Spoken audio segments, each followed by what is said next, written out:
TomGW. This man, he's cancelled. He has taken the Owen Powell army to war. And we must not let him win. This man is currently firming one of the biggest L's of his life by challenging Jack Hodgson to 10k.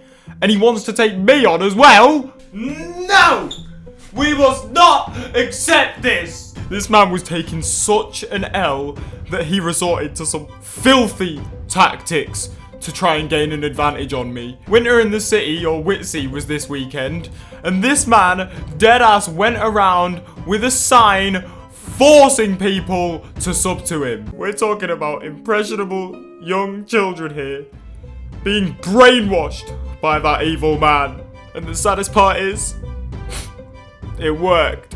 He gained over 50 subs in the space of 2 days because of it. All because his daddy was rich enough to buy him tickets to Witsy and I couldn't afford to go. Oh, my dad's richer than your dad. He even has people putting hashtag sub to TomGW in their display name on Twitter. How could one man be so sick? The way we counteract this, I'm gonna need every single one of you to put hashtag sub to Owen Powell in your Twitter display name. I'm gonna need everyone to be spreading this word. Put posters up in school. Post leaflets through your neighbour's letterbox. Tell every living organism in sight to subscribe to the Owen Powell channel. In case you wanted some genuine reasons to sub to me and not TomGW, I've got a list written here. Reason number 1. TomGW doesn't use deodorant, he instead smears his armpits with toothpaste. Reason number 2. After losing his virginity, TomGW tried to high-five the girl he had just had sex with. Reason number 3. TomGW bought my merch, so I have to say a massive thank you. Don't read that one. But it's written down. Shh. Okay. TomGW once punched a toddler in the face because he bumped into him at a train station. Okay, honestly though, me and TomGW are having a race to 7,000 subscribers. And the loser has to write the winner a compliment track. Essentially a diss track, but just with everything we like about the other person. And come on, tell me you don't want to see a bald rectangle rapping about why they love me. Also, it'll be hilarious to see Tom lose 2 subscriber wars within a couple of months of each other. So I'm gonna need you lot in full force. Do anything you can to get hashtag sub to Owen Powell out there. I will be retweeting most or all tweets with the hashtag, and I will be following anyone that has the hashtag in their name. I need you guys, genuinely. We're about 300 subs behind, but Tom's growing a lot quicker than me at the moment, and yeah. But anyway, with that long-ass intro out of the way, welcome to another episode of Suck Your Mum. I thought this was the best thing to do. This has happened recently. It's the most significant thing that's happened. And I know we've uploaded 2 of these in a row, but yeah, deal with it. I took a small break. You'll notice that I've probably not uploaded in about 2 weeks by the time this gets out. I took a small break because I needed it, if I'm honest, and I'm trying to come back and feel better and smash it again. But anyway, moving on to what happened since you last saw me. Haha, psych. Before we do get into it, make sure you are subscribed to the channel with notifications on. Go down in the description and follow my Instagram. While you're down there, the link to my merch is there, the link to my Discord server's there, and also my Twitter. Make sure you do follow me on Twitter so you could be shouted out like these epic people here. The first shout out goes to Arash, go and follow him. And the second shout out goes to Sophia Booth, and not only should you follow her on Twitter, but you should also subscribe to her YouTube channel. It is very epic. And also, while you're here, please leave a like on the video.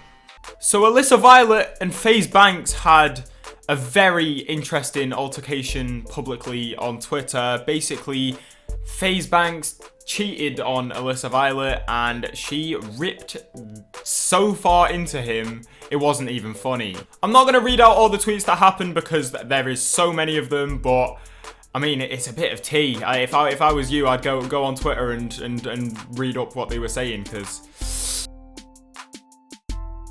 also, semi-back related to TomGW, I have a tweet on my Twitter that I'll leave a link to in the description, where if I get 50 retweets, TomGW said he will come to Manchester to meet me and we can film some Callum's Corner style MMA self-defense videos. Tell me you do not want to see that. So get that to 50 retweets so Tom has to spend money on train tickets to come and see me. I know we're having a subscriber war, but we'll put the beef aside just for that one video. If they put 100 mil and a book on how to make 100 mil on a table in front of me, I'm taking the book. The real understand. Surely the real would understand to just pick up the 100 mil off the table and walk off with it. More likely than not, you're gonna open the book, read page 1, and it will say, put me the fuck down and pick up that 100 mil on the table. What are you doing? Another very significant thing that happened since the last video, the Queen died. Also, the internet just kind of decided she was for a bit so we could make a few memes and then go, oh, she's not actually dead, lol. Genuinely, some of the memes that came out of that had me in stitches. But funnier than all the memes was where this source of information came from. It was literally a screenshot of a WhatsApp chat called Old Times, and a guy called Gibbo forwarded this message for some reason saying the Queen is dead. And that got onto Twitter, and for some reason everyone was like, yep, Gibbo knows the Queen. 100% true, she is dead. And by the way, I'm not allowed to show this, but the picture of the WhatsApp group chat was quite literally a penis. And everyone was like, yeah, reliable information, Queen is dead, time to start making memes. I love how that was Twitter's reaction as well. As soon as they hear the Queen's died, they're like, yep, memes. We need to make some memes. Now, another reason why I've been gone for as long as I have been is I was in the process of making one of those I became a TikTok e-boy for a week videos. And it went well. I just wasn't motivated to recap and talk about it and make it into a video. It was somewhat of a success. I was challenging Nemo to overtake him in followers by the end of the week, and I over doubled him. And some of my TikToks actually did somewhat well, so the content was there. I just wasn't too interested in posting the video. But the reason I'm mentioning this is because it segues me perfectly onto the best e-boy to ever grace TikTok.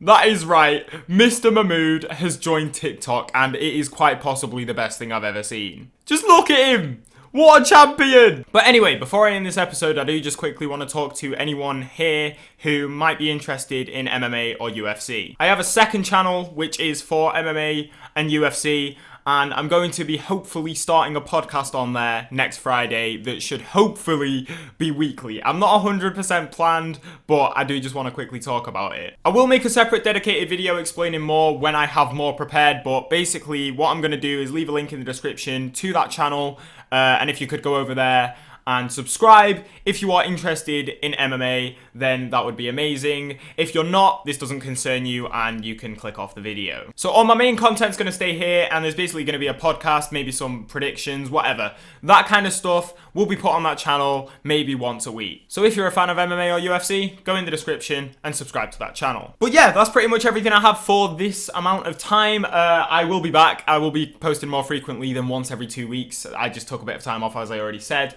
But yeah, I appreciate everyone sticking around and watching.